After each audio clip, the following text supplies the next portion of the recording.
Good morning po sa inyo lahat. Isa pang muli yugto na ating daily Bible blessings. Pamagat po ng ating araling ngayong umaga ay totoong masakit ang tanggihan. Totoong masakit ang tanggihan. Marami nga po isa po sa pinakamasakit na ating maranasan ay ang matanggihan o rejection. Lalo na po mula sa isang taong ating pinahalagahan. Ito maaaring po kay Ahithophel noong panahon po ng paghari ni Haring David. Ayan po sa 2 Samuel 16:23 ng Biblia, ang kanyang payo, ang payo ni Ahithophel ay tuturing na salita ng Diyos. At maging sina David po at Absalom ay sumusunod sa kanyang mga payo.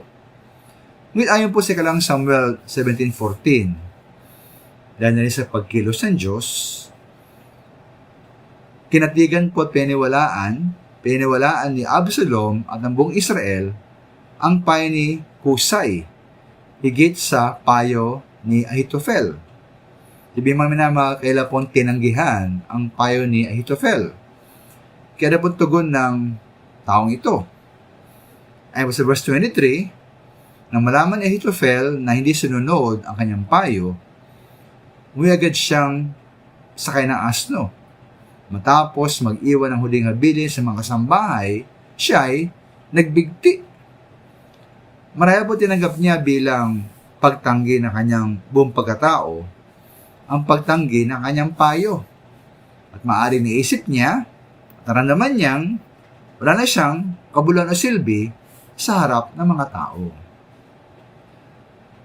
Ating Panginoon po nakaranas din po ng pagtanggi.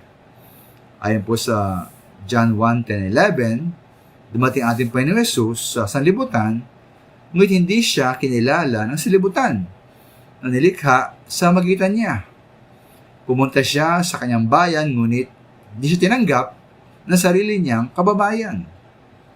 Ngunit po sa kabila nito, kabila po ng pagtanggi sa ating Panginoon Jesus, hindi po tulad ni Ahithophel na nagpakamatay, ating Panginoon Jesus po ay tumupad pa rin sa kalooban ng kanyang ama at namatay para sa ating mga kasalanan.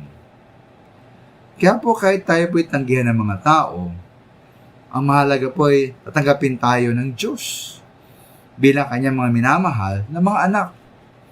Kaya tanggapin po na ating Ama sa langit dahil sa ginawang sakripisyo ng ating Panginoong Yesus para sa atin. Maraming salamat.